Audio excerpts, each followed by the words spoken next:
15 grudnia to dzień dramatów i przełomów. Od masakr w Bangladeszu i Pakistanie, strzelanin w USA i Europie, po narodziny seryjnych morderców Chapmana i Gravesona, katastrofy naturalne i morskie oraz historyczne odkrycia. Od pierwszej gry wideo po Lot Mariner 2 do Wenus i przełomowe badania Maxa Plancka. Zanim zaczniemy, jeśli jesteś nowy na tym kanale, to proszę Cię o zasubskrybowanie tego kanału oraz dołączenie do obserwujących na Instagramie oraz TikToku, a teraz nie przedłużając, zaczynamy. Wydarzenia kryminalne. 1964 rok. Sąd Najwyższy Stanów Zjednoczonych wydał w tym dniu przełomowe orzeczenie w sprawie Heart of Atlanta Motel kontra Stany Zjednoczone, które potwierdziło konstytucyjność Civil Rights Act z 1964 roku. Ustawa ta zakazywała dyskryminacji rasowej w biznesach prywatnych świadczących usługi publiczne, takich jak hotele, motele czy pensjonaty. Sędziowie oparli decyzję na uprawnieniach wynikających z Commerce Clause, klauzuli regulującej handel między Stanami, co pozwoliło Kongresowi skutecznie egzekwować zakaz dyskryminacji w całym kraju. Wyrok miał ogromne znaczenie. Utrwalił zakaz dyskryminacji rasowej w praktyce, chroniąc miliony obywateli przed odmową obsługi z powodu koloru skóry lub pochodzenia. Wzmocnił też kompetencje Kongresu i federalnych służb, takich jak FBI, w egzekwowaniu prawa i monitorowaniu przestrzegania przepisów. Orzeczenie stało się symbolem walki o równość, pokazując, że segregacja i dyskryminacja w usługach publicznych nie będą tolerowane, a system prawny może skutecznie wspierać sprawiedliwość społeczną i chronić prawa wszystkich obywateli. 1995 rok. W tym dniu podpisano porozumienie z Dayton, które formalnie zakończyło działania wojenne między Bośnią i Hercegowiną, Chorwacją oraz Serbią, kończąc trwający przez kilka lat konflikt w regionie Bałkanów. Porozumienie ustanowiło ramy pokoju oraz nowy porządek konstytucyjny, definiując granice, podział władzy i strukturę instytucji państwowych w Bośni i Hercegowinie. Był to kluczowy krok w procesie odbudowy państwa po latach brutalnych walk etnicznych, w których zginęły dziesiątki tysięcy osób, a setki tysięcy musiały opuścić swoje domy. Porozumienie z Dayton miało również ogromne znaczenie prawne na poziomie międzynarodowym. Było fundamentem dla procesów przed Międzynarodowym Trybunałem Karnym dla byłej Jugosławii, w skrócie ICT, w sprawach zbrodni wojennych, w tym masakr i czystek etnicznych. Dzięki niemu możliwe stało się ściganie sprawców największych zbrodni w regionie, co wzmocniło mechanizmy odpowiedzialności międzynarodowej i stanowiło precedens w prawie humanitarnym. Porozumienie nie tylko zakończyło walki, ale także symbolicznie pokazało, że dyplomacja i prawo międzynarodowe mogą skutecznie przywracać pokój i porządek w regionach dotkniętych konfliktem zbrojnym. 1971 rok.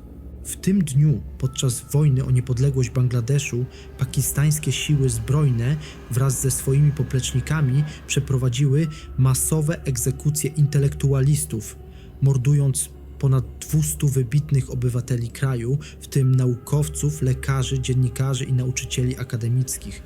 Dzień ten jest w Bangladeszu upamiętniany jako Martyred Intellectuals Day i stał się symbolem brutalnych represji wobec osób stanowiących elitę intelektualną i moralną narodu. Zamordowani intelektualiści mieli ogromny wpływ na rozwój edukacji, nauki i kultury w kraju, a ich śmierć była próbą osłabienia potencjału państwowego nowo powstającego państwa.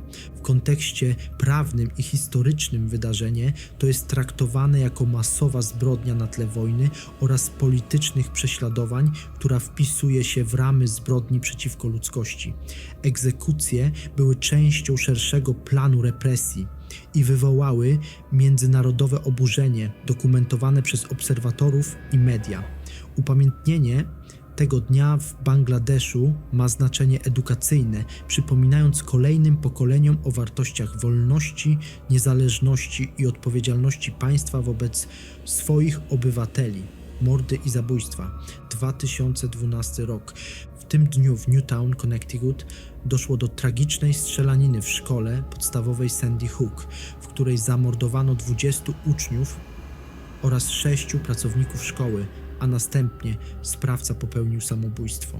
To zdarzenie stało się jednym z najbardziej wstrząsających aktów przemocy z użyciem broni palnej w historii Stanów Zjednoczonych, wywołując ogólnokrajowe i międzynarodowe oburzenie.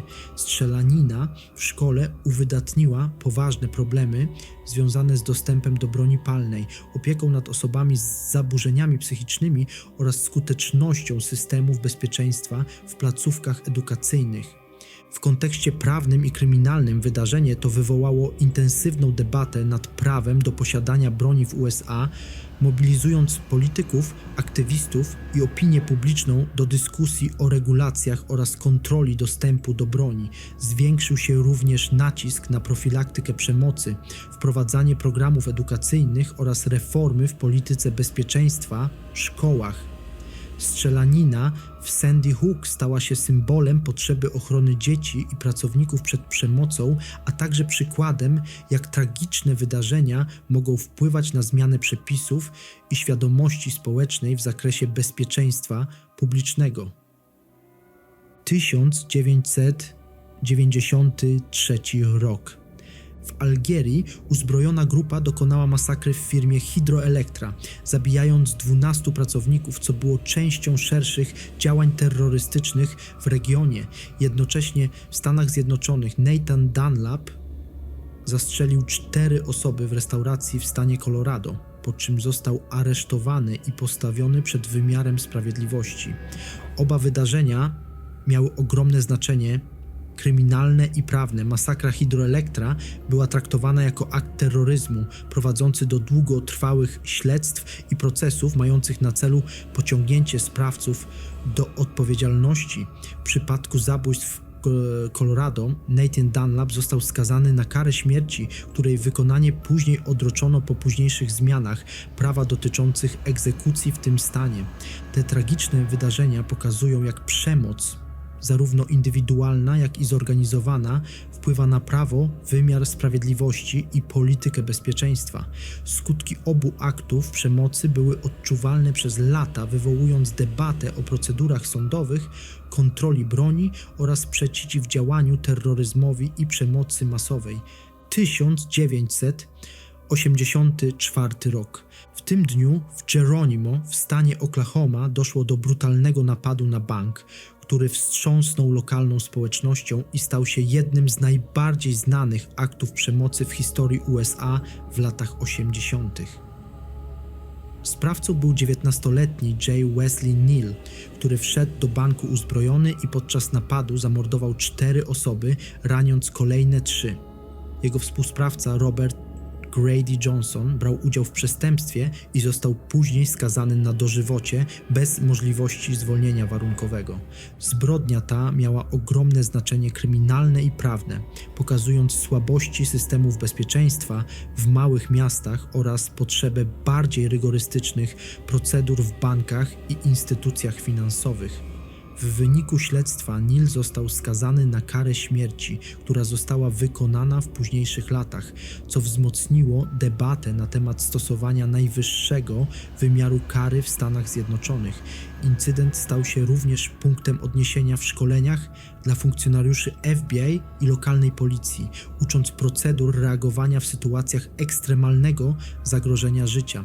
Zbrodnia z Geronimo pozostaje przykładem brutalnego napadu na tle rabunkowym, który miał długofalowe skutki dla prawa karnego, procedur bezpieczeństwa i społecznej świadomości zagrożeń związanych z przestępczością zorganizowaną. 1939 rok. W tym dniu w lasach Palmiry, w okolicach Warszawy, miała miejsce kolejna tragiczna egzekucja przeprowadzona przez niemieckich okupantów w czasie II wojny światowej. Hitlerskie oddziały przeprowadziły serię tajnych mordów na polskich obywatelach, w tym więźniach politycznych oraz osobach podejrzanych o działalność patriotyczną. Tego dnia życie straciło 46 osób, wśród nich wielu mieszkańców Pruszkowa i okolic, którzy wcześniej zostali aresztowani w ramach represyjnych działań okupacyjnych wobec społeczności polskiej. Egzekucje w Palmiry były częścią systematycznej polityki niemieckiej, mającej na celu zastraszenie ludności, eliminację elit intelektualnych oraz utrzymanie kontroli nad regionem. Te działania stały się symbolem brutalnej okupacji i są szeroko dokumentowane w historii Polski jako jeden z najbardziej tragicznych przykładów masowych wojennych zbrodni. Wydarzenia te pozostają trwałym świadectwem skali przemocy, znaczenia rzetelnej dokumentacji historycznej oraz konieczności edukowania przyszłych pokoleń w celu zapobiegania podobnym aktom przemocy. Egzekucje w Palmiry są dowodem nie tylko brutalności wojny, lecz także potrzeby pamięci o ofiarach i prawdzie historycznej. Urodzeni seryjni mordercy, 1865 rok. W tym dniu w Nagórnej, w ówczesnym Królestwie Polskim, przyszedł na świat Seweryn Antonowicz Kłosowski, który później stał się znany jako George Chapman, jeden z najbardziej rozpoznawalnych seryjnych morderców epoki wiktoriańskiej w Anglii. Chapman otrzymał przydomek Borowski Truciciel, gdyż w trakcie swojej działalności z premedytacją i systematycznością pozbawił życia co najmniej 3 swoje partnerki, stosując metody oparte na zatruciu, co wywołało ogromne zainteresowanie opinii publicznej i mediów londyńskich. Przestępcze działania Chapmana przez długi czas pozostawały niezauważone, a dopiero późniejsze śledztwa ujawniły pełną skalę jego zbrodni. Jego przypadek stał się inspiracją do rozwijania nauki kryminalistycznej, w tym profilowania seryjnych morderców, a także do doskonalenia technik śledczych i analiz dowodów w Anglii. Urodzenie Seweryna Kłosowskiego zapisało się w historii kryminalistyki jako moment narodzin jednej z najbardziej znanych postaci, które znacząco wpłynęły na rozwój procedur śledczych, opinii biegłych oraz badań nad psychologią przestępców w XIX i XX wieku. 1970 rok. W Sunderland w Anglii przyszedł na świat Stephen John Grieveson, później znany jako Sunderland Strangler, jeden z najbardziej rozpoznawalnych seryjnych morderców w historii Wielkiej Brytanii lat 90. W okresie od 1990 do 1994 roku zamordował co najmniej 4 nastoletnich chłopców, stosując brutalne i wyrafinowane metody, które wstrząsnęły lokalną społecznością oraz wzbudziły ogromne zainteresowanie mediów krajowych i zagranicznych. Jego działania charakteryzowały się wyraźnym modus operandi, co pozwoliło śledczym i wczesnym profilowaczom kryminalnym rozwijać systematyczne techniki badania seryjnych morderców, a także opracowywać nowe procedury policyjne w zakresie monitorowania podejrzanych i zabezpieczania dowodów. Przypadek Grievesona miał bezpośredni wpływ na reformy w ochronie nieletnich, bezpieczeństwie społeczności lokalnych oraz szkolenia funkcjonariuszy policji w Wielkiej Brytanii. Jego narodziny stały się punktem odniesienia w historii kryminalistyki, oznaczając przyjście na świat osoby, której późniejsze działania w dorosłości wstrząsnęły opinią publiczną i przyczyniły się do rozwoju technik śledczych, procedur sądowych oraz badań nad psychologią ekstremalnego przestępczego zachowania. Katastrofy z tego dnia, 1963 rok. W Los Angeles w stanie Kalifornia w Stanach Zjednoczonych doszło do dramatycznej katastrofy związanej z zaporą Baldwin Hills Reservoir. Konstrukcja pękła, uwalniając ogromne ilości wody, które zalały okoliczne dzielnice, powodując rozległe zniszczenia domów, infrastruktury i dobytku mieszkańców. Pomimo wcześniejszej ewakuacji większości ludności, tragicznie 5 osób straciło życie, a setki domów zostało poważnie uszkodzonych lub całkowicie zniszczonych. Przyczyną katastrofy były narastające pęknięcia w konstrukcji zapory oraz niewystarczający system zabezpieczeń, który nie był w stanie wytrzymać ciśnienia zgromadzonej wody. Zdarzenie natychmiast wywołało mobilizację służb ratunkowych, straży pożarnej oraz władz lokalnych, które zajęły się ewakuacją mieszkańców niesieniem pomocy poszkodowanym oraz oceną skali zniszczeń. Katastrofa Baldwin Hills Dam stała się punktem odniesienia dla dalszych analiz inżynieryjnych i badań nad bezpieczeństwem budowli hydrotechnicznych w Stanach Zjednoczonych. Wydarzenie to pozostaje w historii jako jeden z najbardziej znaczących przykładów skutków zaniedbań konstrukcyjnych i konserwacyjnych, podkreślając konieczność systematycznych inspekcji, planów awaryjnych oraz rozwijania standardów bezpieczeństwa w infrastrukturze, której awaria może bezpośrednio zagrażać życiu ludzkiego i mieniu. 1287 rok. W regionach dzisiejszej Holandii oraz północnych Niemiec miała miejsce jedna z najbardziej katastrofalnych powodzi średniowiecza, znana jako powódź Świętej Łucji. Potężne sztormowe wody Morza Północnego przerwały wały przeciwpowodziowe, zalewając wsie, miasta i tereny rolnicze, niszcząc domy, infrastrukturę i cały dorobek mieszkańców. Szacuje się, że liczba ofiar śmiertelnych wyniosła od 50 do 80 tysięcy osób, co czyniło to wydarzenie jedną z największych katastrof naturalnych w średniowiecznej Europie. Powódź miała dramatyczny wpływ na życie codzienne ludności. Zalane tereny uniemożliwiały uprawę roli, co prowadziło do głodu i niedoborów żywności. Rozprzestrzeniały się choroby wywołane wodą i niedostatecznymi warunkami sanitarnymi, a wiele rodzin było zmuszonych do migracji w poszukiwaniu bezpieczniejszych terenów. Brak skutecznych systemów ochrony przeciwpowodziowej oraz ograniczone możliwości techniczne ówczesnych inżynierów sprawiły, że skutki były katastrofalne, a odbudowa regionu trwała wiele lat. Katastrofa St. Lucia stała się punktem odniesienia w kronikach średniowiecznych, a także w historii hydrologii. Jej skutki przyczyniły się do rozwoju późniejszych planów inżynieryjnych oraz strategii ochrony przeciwpowodziowej w Europie Północnej. Powódź pozostaje symbolem potęgi natury i przypomnieniem o konieczności przygotowania i zabezpieczeń infrastruktury w obliczu ekstremalnych zjawisk naturalnych, i wydarzenie to wpłynęło również na kształtowanie się osadnictwa w regionach szczególnie narażonych na zagrożenia powodziowe. 1991 rok. Na Morzu Czerwonym w Egipcie doszło do jednej z najbardziej tragicznych katastrof morskich w regionie, kiedy prom pasażerski Salem Express, kursujący z Arabii Saudyjskiej do Egiptu, uderzył w rafy koralowe i całkowicie zatonął. Na pokładzie znajdowało się kilkaset osób, w tym pasażerowie i członkowie załogi, a szacuje się, że ponad 460 osób straciło życie. Dokładna liczba ofiar pozostaje niepewna z powodu braków w dokumentacji oraz chaosu, jaki panował podczas i po katastrofie. Wydarzenie to natychmiast wstrząsnęło lokalną społecznością, a tragedia odbiła się szerokim echem w mediach międzynarodowych.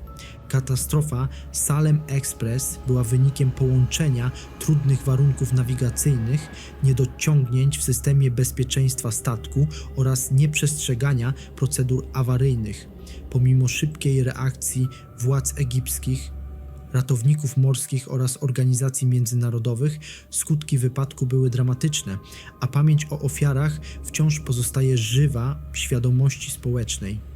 To wydarzenie stało się punktem odniesienia w historii żeglugi morskiej w regionie, przypominając o znaczeniu rygorystycznych standardów bezpieczeństwa, szkolenia załogi oraz skutecznych procedur ewakuacyjnych. Katastrofa Salem Express wciąż stanowi przestrogę dla branży transportu morskiego, podkreślając, że nawet najmniejsze zaniedbania w kwestii bezpieczeństwa mogą prowadzić do olbrzymich strat w ludziach i mieniu.